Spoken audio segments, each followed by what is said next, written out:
తెలంగాణ క్రికెట్లో సరికొత్త అధ్యాయం మొదలు కాబోతుంది. ఐపీఎల్, డబ్ల్యూపీఎల్ మ్యాచ్లలో బీసీసీఐ అమలు చేసిన గ్రీన్ డాట్ బాల్ తరహాలో రాష్ట్రంలో ఏకంగా గ్రీన్ క్రికెట్ను తీసుకురావాలని గ్రీన్ ఇండియా ఛాలెంజ్ వ్యవస్థాపకులు, ఇగ్నిటింగ్ మైండ్స్ చైర్మన్, మాజీ ఎంపీ జోగినిపల్లి సంతోష్ కుమార్ ప్రతిపాదన చేశారు. ఈ మేరకు ఆయన Hyderabad cricket association secretary M Jeevan రెడ్డికి అధికారికంగా లేఖ రాశారు.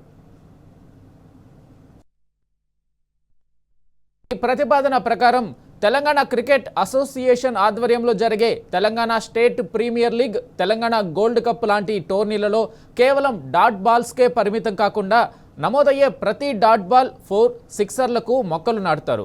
బౌలర్ వేసే ప్రతి డాట్ బాల్ క్రమశిక్షణకు ప్రతీకగా, బ్యాటర్ బాదే ప్రతి బౌండరీ ప్రకృతికి బహుమతిగా మారాలని సంతోష్ కుమార్ ఆకాంక్షించారు. ఇటీవల లండన్లో జరిగిన క్లైమేట్ యాక్షన్ వీక్లో ప్లేయింగ్ ఫర్ ది ప్లానెట్ అనే కాన్సెప్ట్కు ప్రపంచవ్యాప్తంగా పార్లమెంటేరియన్ల నుంచి వచ్చిన విశేష స్పందనతో ఈ నిర్ణయం తీసుకున్నట్లు ఆయన తెలిపారు.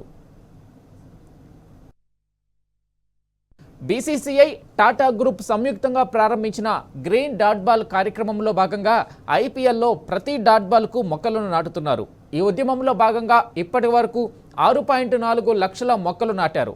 కేవలం మొక్కలు నాటడమే కాదు, వాటికి జియో ట్యాగింగ్ చేసి ఖచ్చితమైన జీపీఎస్ కోఆర్డినేట్తో ఎవరైనా ట్రాక్ చేసేలా ఈ ప్రాజెక్టును డిజైన్ చేశారు. పైగా నాటిన ప్రతి మొక్కను 1000 రోజుల పాటు కంటికి రెప్పలా కాపాడే బాధ్యతను కూడా తీసుకుంటారు.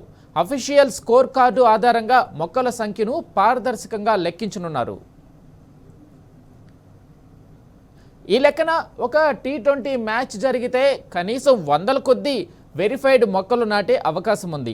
ఈ చొరవతో తెలంగాణలోని 33 జిల్లాల్లో ఏటా 1,00,000కు పైగా మొక్కలు నాటి పచ్చదనాన్ని మరింత పెంచవచ్చని అంచనా వేస్తున్నారు.